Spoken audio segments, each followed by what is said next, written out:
안녕하세요. 한국복음주의운동연구소 이강일입니다. 3강은 현대 복음주의운동의 분화입니다. 분화라는 말이 뭡니까? 나눠졌다는 뜻이죠. 1, 2강을 통해서 복음주의가 나름 생각보다 훨씬 더 풍성한 역사적 경험을 갖고 좋은 성과를 낸 것처럼 보였는데, 그래서 신복음주의 운동이 의욕을 가지고 시작을 했는데 시작하자마자 또 한 번 분화가 일어납니다.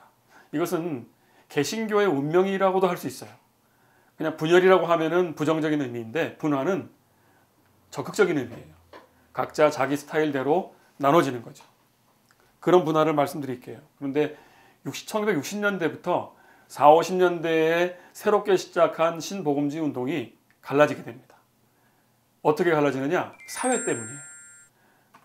1, 2강에서 근본주의 운동도 근대 사회의 문제를 반응하는 어떤 차원으로 만들어진 것처럼 신복음주의를 시작했지만 그 안에서 또 한 번 갈라지게 되는 거예요. 60년대에 무슨 일이 있었습니까? 68혁명이란 말 들어보셨어요? 유럽에서는 68혁명이 있었고요. 미국에서는 마틴 루터 킹 기억하시죠? 흑인들의 인권운동이 있었어요. 이런 기독교가 예견하지 못했던 사회의 격변 앞에서 신복음주의 운동도 그 내부자들 안에서 갈등이 생깁니다. 어떻게 할 것인가? 우리는 교회를 지켜야 된다는 사람도 있고, 아니다, 뛰어나가서 흑인들과 함께 해야 된다, 노동자들과 함께 해야 된다, 가난한 사람들과 함께 해야 된다, 이런 말을 하게 되는 것이죠. 그럴 때 그러면 어떤 논쟁이 생기느냐? 사회를 어떻게 보고 있는가? 성경은 어떻게 봐야 되는가? 그런 문제가 생겨요. 그래서 복음주의자들 내부 안에서 이 사회관과 성경관의 차이가 생긴 겁니다. 성경이 예견하지 못한 활동을 하면 할수록 성경을 붙드는 사람들은 너희들은 성경적이지 않다라는 말을 듣게 됩니다. 또 그 현대 사회의 많은 이야기들이 본문에 안 써져 있기 때문에 근본주의 쪽으로 가는 사람들일수록 사회 참여를 멀리하게 돼 있어요. 그러니까 사회에 나와서 약자들과 함께하고 기독지성 운동을 하려는 사람들은 사회를 재해석하고 성경을 재해석합니다. 이 재해석을 둘러싸고 사람들 사이에서 갈등이 생기는 거예요. 첫 번째 분화가 뭐냐면, 신복음주의 운동을 대표했던 풀러 신학교 안에서 성경의 권위를 둘러싸고 우리가 권위를 지키는 것이다, 아니다, 우리가 하는 게 권위를 지키는 것이다. 그래서 성경의 무호성을 중심으로 패가 나뉘어요. 그래서 꽤 많은 사람들이 풀러 신학교를 떠납니다. 보다 성경을 엄격하게 지키고 싶은 사람들이 풀러 신학교를 떠나고, 그래도 성경의 권위를 지키지만 그렇게 근본주의적으로는 못 지키겠다 하는 사람들이 풀러 신학교에 남게 되죠. 그러나 그 정도에도 참지 못하는 더 혈기왕성한 사람들이 있었습니다. 그 사람 이름이 짐 왈리스인데요. 그 사람은 사회 참여를 실제로 시작을 해요. 그러니까 그 전까지는 필요하다 이런 말을 했지만, 짐 왈리스는 저는 해야 되겠습니다 이렇게 말을 합니다. 짐 왈리스의 아주 유명한 예화가 있어요. 한번 이런 생각을 해봤대요. 성경에서 약자들을, 가난한 사람들, 사회 참여를 말하고 있는 본문들을 다 잘라봤대요. 잘라봤더니 나중에는 성경책이 남는 게 없더랍니다. 뼈대밖에. 그러면서 말을 했대, 미국 시민들에게, 미국 복음주의자들에게. 여러분, 우리 미국 복음주의자들이 믿고 있는 성경이 이 모습입니다.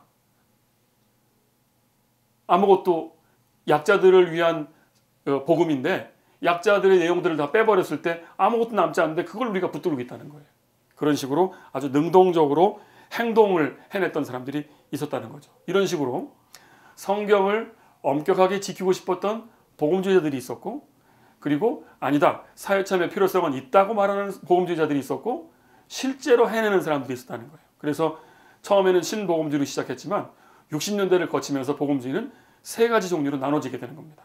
조금 보수적인, 조금 중도적인, 조금 진보적인. 그런데 이제 이것을 한번 정리하게 돼요. 이런 흩어짐이 있었는데 다행스럽게 이것을 하나로 묶었던 일이 한 번 있었습니다. 그게 바로 로잔 언약 운동이에요. 1974년에 로잔 언약 운동이 있었습니다. 복음주의를 말할 때 로잔 언약을 빼놓을 수가 없어요. 왜냐하면 현대 복음주의가 처음에 시작을 하고 분화되는 과정에서 까딱 잘못하면 그냥 이전의 근본주의랑 다를 바 없는 상황이 될 뻔했는데, 로잔 언약 운동 때문에 새롭게 전 세계 복음주의자를 묶어낼 수가 있었다는 겁니다. 여기에는 두 명의 역할이 있었는데요. 빌리 그레함이라는 세계적인 복음 전도자의 후원과 그리고 존 스토트라고 하는 영국의 한 목회자의 중재 능력이 결합되어서 그래서 로잔 언약이 완성될 수 있었습니다. 말하자면 영미권의 지도자들과 제3세계 복음주의 세계의 사람들이 연합을 해서 로잔 언약을 만들었다고 보면 되겠습니다. 그러니까 60년대, 70년대를 거치면서 새로운 사회 문제에 대해서 우리 복음주의자들이 어떻게 할 것인가, 그리고 전통적인 선교운동을 멈출 수는 없다. 그래서 선교와 참여를 균형 잡히게 하겠다고 결의한 것이 로잔 언약입니다. 이 일을 하기 위해서는 은근히 뒤에서 도와줬던 젊은 그룹이 있었어요. 그 사람들 이름이 뭐냐면 르네 파티아와 사무엘 에스코바입니다. 우리 IBF 운동을 좀 관심 있는 분들은 아시겠지만 르네 파티아와 사무엘 에스코바는 남미의 IBF 간사님들이었습니다. 이분들이 청년 시절에 빌리 그레함과 존 스토트에게 호소합니다. 우리 남미 복음주의자들은 지금 영미권의 복음주의와 양상이 다릅니다. 우리는 사회적 책임을 다하지 않으면 복음적 증거를 하기가 어렵습니다. 이런 주장을 하게 돼요. 그래서 존 스토트가 그 말에 귀를 기울입니다. 우리끼리 얘기지만 존 스토트는 영국의 IBF 출신이에요. 그래서 이 르네 파티아나 사무엘 에스코바의 이야기를 듣습니다. 듣고 그들의 이야기가 이 세계 복음주의자들의 약속에 포함되겠다라고 말하게 되죠. 그래서 로잔 언약이 만들어지는데요. 로잔 언약의 5항에 아주 중대한 얘기가 나와요.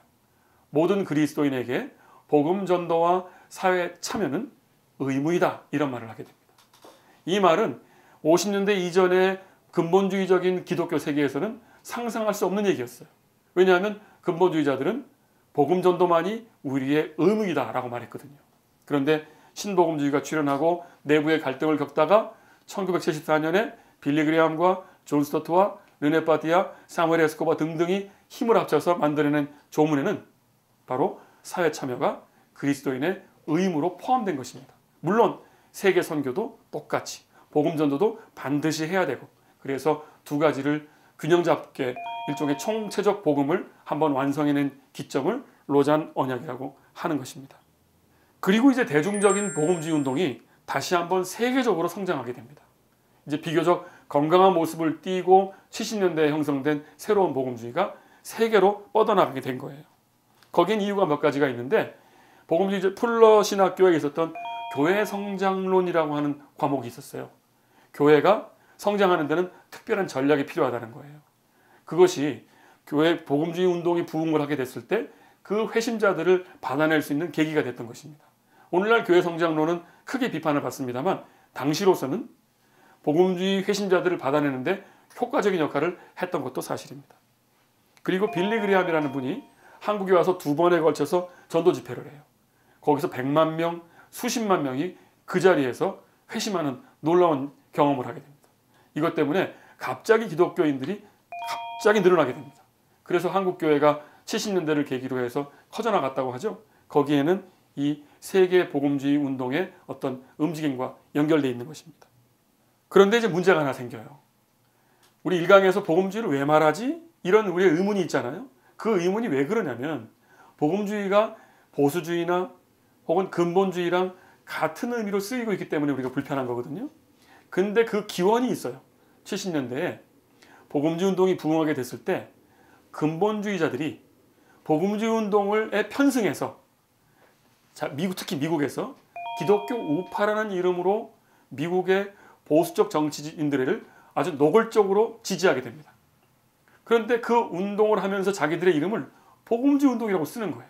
그리고 미국의 복음주의 대중들이 이 기독교 우파 혹은 이 노골적으로 정치적 보수주의를 택하고 있는 특정 대통령들을 지지하는 거예요.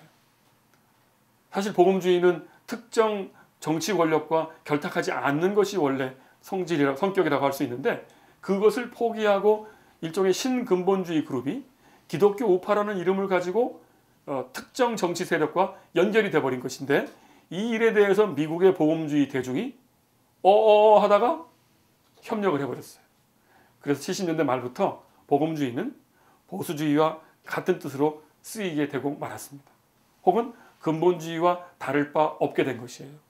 그리고 한국의 언론들도 복음주의 운동의 부흥을 말할 때는 이 미국에서 일어났던 이 혼합, 보수주의, 복음주의, 근본주의가 섞여버렸던 그 의미로서의 복음주의를 일반 언론에서 말하고 있어요. 그래서 트럼프, 부시 등등의 유명한 특정 정치 권력을 갖고 있는 사람들의 성향을 복음주의라고 말해버리는 거예요.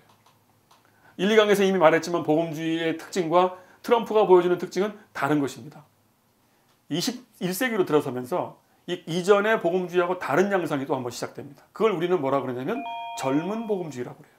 영 에반젤리칼이라고 합니다. 이분들은 좀 또 달라요. 이전의 복음주의하고 아주 문화적으로 세련되고요. 또 동시에 아주 전통적인 예배를 가지고 들어옵니다. 그냥 막무가내로 새로운 것만 추구하는 게 아니에요. 그리고 또 사회적으로는 말만 하지 않고 직접 행동에 나서기도 합니다. 이런 사람들 우리는 젊은 복음주의라고 부르기도 하고요. 또 어떤 그룹은 그렇게 사회 참여를 열심히 한다기보다는 교회 성장에 집중하면서 특별히 정치적인 어떤 행동들의 거리를 두고 교회를 부흥시키는 일 열심히 하게 돼요. 우리는 그 사람들의 이름을 실용적인 복음주의라고 부르기도 합니다.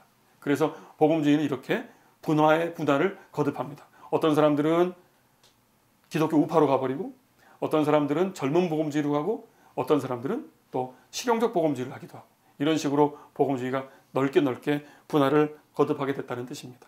이렇게 해서 3강 현대 복음주의 운동의 분화에 대해서 얘기를 했고요. 다음 강의, 네 번째 강의에서는 한국 복음주의와 복음주의의 만남, 한국 기독교와 복음주의의 만남에 대해서 이야기하겠습니다.